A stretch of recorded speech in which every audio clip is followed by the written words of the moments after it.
Going to, yesterday we went through the idiotic Democratic debate between Bohr and Bradley, and now we have stuff from the Republican debate. Bohr and Bradley? Bohr and Bradley. Yeah, it is like Bohr and Bradley. Hi. They're kind of the same guy. The Republicans are funny because they have all these weird geeks. They're strange-looking guys. Yeah, there's CNN's running part of it back right now. Yeah, I mean, you got that weird, crazy black guy, Alan Keyes, with the beard. Why is he crazy? I think he's crazy. He whips himself up into this rhetorical frenzy. Like he's this fantastic speaker, right? And he just, off the top of his head, can go on for 20 minutes in a great flourish, very emotional, very passionate. It's just, crazy, and everybody just stares at him. And I think he's like some sort of idiot savant. He's able to speak unusually articulately and passionately. And it's the same thing. America's going to hell. It's the same story over and over again. It's Steve Forbes. It's Steve Forbes, Dullard face. He doesn't blink. His ravaged face. He's a real robot, too. I actually listened for 5 minutes yesterday, and they say the same thing after they get a question from the audience. Very good question. I thank you for that question. And then he turns around, he turns his heels, he stares straight at the audience. He learns all the little coaching techniques to address. He puts his little hand out with that Clinton gesture of, I understand you, and I'm going to... And of course, the question was campaign for Nancy. They're all geeks. Like, none of these guys have any chance of winning anything. I mean, Forbes, this Keyes guy, who's the other guy? Gary Bauer. He's Or in the Hatch. Gary Bauer has got this, like, weird... he looks like Jim Baker to me. He's got this weird baby face. He's one of these right-wing wacko Christians. And he's just, and his thing is the same thing. America's, going to hell, blah, blah, blah, blah, blah. Well, John McCain, at least, is a senator, and, I don't know, he seems semi-reasonable. I could see him running for president. But the other guys, it's like, it's Coopville. And they all stand up there. And Orrin Hatch, too. It's like, it always looks like he's sucking on a lemon. He has a strange face. His eyes always look surprised. And he doesn't have any, I was reading his thing, he doesn't have any real reason he's running for president, other than that he's been around a long time. And well, that's what he said. I'm the most experienced out of all the candidates. And that's it. And it's like, I've been around a long time, so what the hell, this would be a promotion. It's like a guy in a company who's a regional manager, and at some point he goes, I could run this place. I could do this. So I've been a regional manager for 17 years. I think it's time that I'm CEO. One of those guys. But they're just so that watching. I saw some clips of the debate, but like watching it's stupid. But watching it because you have these bizarre human beings, these like weird genetic freaks standing there with like zero self-awareness. And a bizarre sense of self-importance. It's like, where do these people come from? What kind of children were they? So we got some clips here. Oh, no. Platitude City? Yeah, now yesterday... Platitude City. Yesterday we were playing Count the Platitudes with Gore and Bradley, and Gore could rip off, I think we had 4 platitudes in 13 seconds. What would you define a platitude as? Generalized, broad statements? Generalized nothingness? Yeah, that have no substance. There's no real original thought Repeating the obvious. Repeating the obvious, something nobody would disagree with. Like when Gore is carrying on about, how he wants to, he wants to take the American spirit, or, that kind of stuff, Yeah. All right. Harness the American spirit to achieve the eradication of child poverty or something. All right, so... anyway, before we do that, let's get our first rage on the phone because it's personal. Put off, public issue, private problem you have. We're here. We're here to hear. Now, we're also going to be playing tapes from these Republican kooks. I haven't heard any of these, but we got like one of everybody. There are 5 of them? Yeah, you want to hear Keyes first? Yeah, I got a picture of him here, Alan Keyes. He's the black guy with the beard. I guess that distinguishes him, especially in the Republican Party. Yeah, pretty much. He's like one of 5 black guys in the Republican Party. And he's a radio talk show host. Where? I've never heard of him. I mean, I've heard of him. I've never heard a show. Does anybody carry it in a bigger city? No, he usually has a few dozen stations, like usually small town conservative wacko. In other words, he just carries on about Clinton and the Democrats every day? Yeah, pretty much. Yeah. Well, his thing is more like we're going to hell, morally, you know. Oh, he really believes that even now with all the crime rates down? Yeah, I know. The better the news gets, teen pregnancies are down? Right. Really? Yeah. There's still somebody out there saying we're going to hell. Right. It's hard to handling when there's nothing to... I don't know. Well, let's see what he says. So I don't know what this is about. Or what subject he's on. Let's play it. I am an abolitionist. Shouldn't surprise you. I think that just as we had to get rid of chattel slavery in the last century, we need to get rid of tax slavery at the end of the 20th century, so our children in the 21st will have control of every last dollar they earn, and the government won't get a say in what is done with that money until after they deal with it. Well, isn't he like a libertarian? Wants to get rid of all taxes? What the heck's that about? I don't know. They keep yelling the same thing over and over again, you know? He put in that good abolitionist because of the black slavery thing. Now, that was good. That's right. He wants to show he wants to show he's not like one of these Uncle Tom Republican blacks, right? He wants to show that, no, so I'm against slavery, too. Even though I'm a black Republican, I would have been against slavery. You're right, though. He does have... some fire in him. Oh yeah, that he was kind of like medium low there. I mean, I didn't hear him at all, and the ones I heard were so dull. He had to be the firecracker. Yeah, in that state. Yeah. They always say he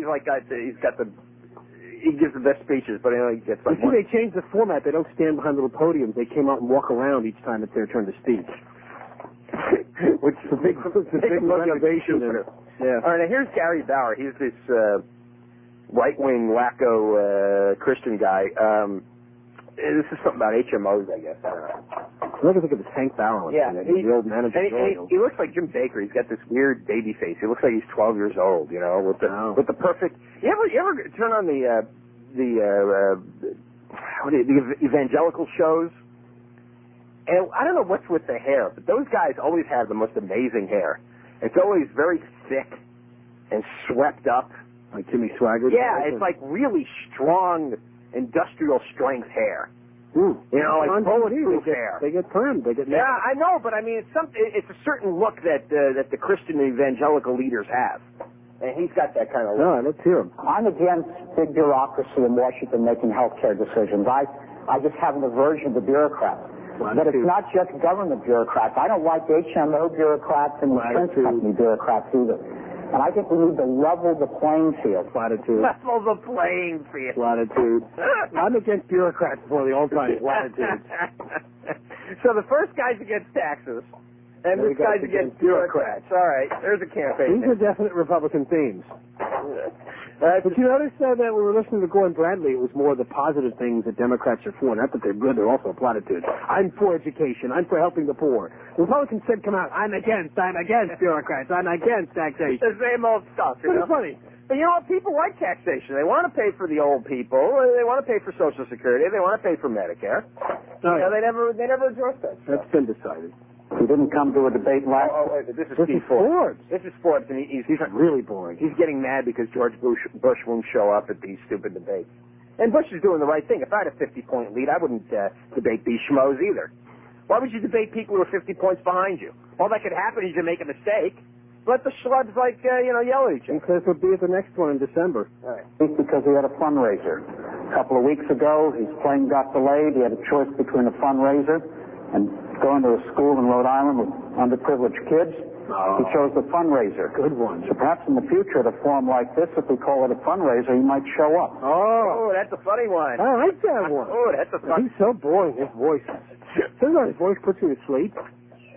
Forbes, it's like a hypnotizing voice. I love that, though. Oh, he had a choice between a fundraiser and going to see underprivileged children, and he chose the fundraiser. Yeah. Oh, obviously he's against underprivileged children. How much has Forbes spent on the underprivileged children with his fortune? There you go. My opponent is against underprivileged children. He wants them to remain underprivileged.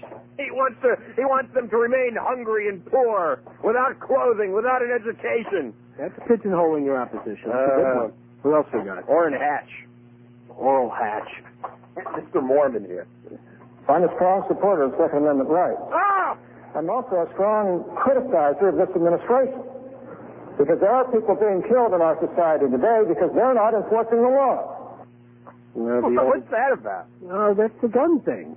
Oh, that they're not enforcing the gun law? Right. They got two sides. One that wants to disarm everybody, one extreme nutty group. And the other side that says you're just not enforcing the laws. Yeah, I'm voting for these guys. There's enough laws already, which is probably true, actually. But,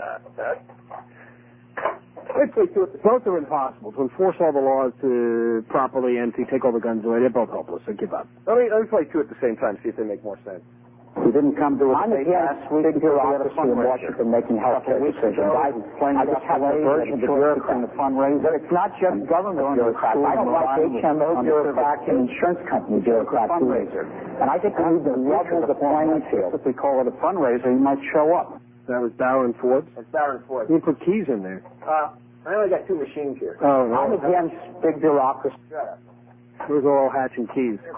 I'm a strong supporter of Second Amendment rights. I am an abolitionist. I'm also strong criticising this administration. I think that just as we had to get rid of chattel slavery in the last century, we need to get rid of tax slavery at the end of the 20th century, so our children in the 21st will have control of every last dollar they earn, and the government won't get a say in what is done with that money until after they deal with it. Where's McCain? I got McCain. Oh, we didn't hear from him yet. I think there'll be platitudes. He's pretty low-key, isn't he? Yeah. I'm a proud conservative, and I hope that I was able to appeal to Republicans, but I'd also like to appeal to all citizens of the state of New Hampshire, since as President of the United States, I would be president of all the people. That was a massive attitude. That's great.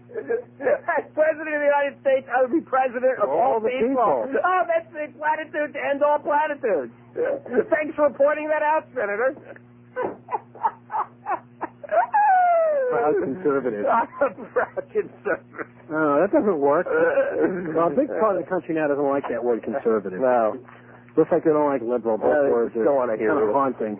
All right, more your calls come up. Hour of Rage, and we got some more tapes to play too. It's the new John and Ken Morning Show, 790 KBC. The number 1-800-222-K. Hold on, I have an urge to hear John McCain again. Hey. Well, I'm a proud conservative, and I hope that I was able to appeal to Republicans, but I'd also like to appeal to all citizens of the state of New Hampshire, since as President of the United States, I would be president of all the people. Since as President of the United States, I would stay up all night on that one? Since as President of the United States, I would be president of all the people. I want to be the talk show host of all the people. Hey, I want you to listen to it one more time, because in the middle of him speaking, I think he just thought of this line, because his voice hits a high pitch. And he either finds this line very funny, or it just occurred to him that he thought it would be a cool line. Listen very closely here. I'm a proud conservative, and I hope that I was able to appeal to Republicans, but I'd also like to appeal to all citizens of the state of New Hampshire, since as President of the United States, I would be president of all the people. I'd like to appeal to all the citizens of New Hampshire. You know, just hit him. It's like, oh, this is a good one. I thought of a good line here. All of you. You know what? I can get all your votes. You know, all of me, because I'm going to be the president of everybody. Yeah, I'm voting for you. Bunch.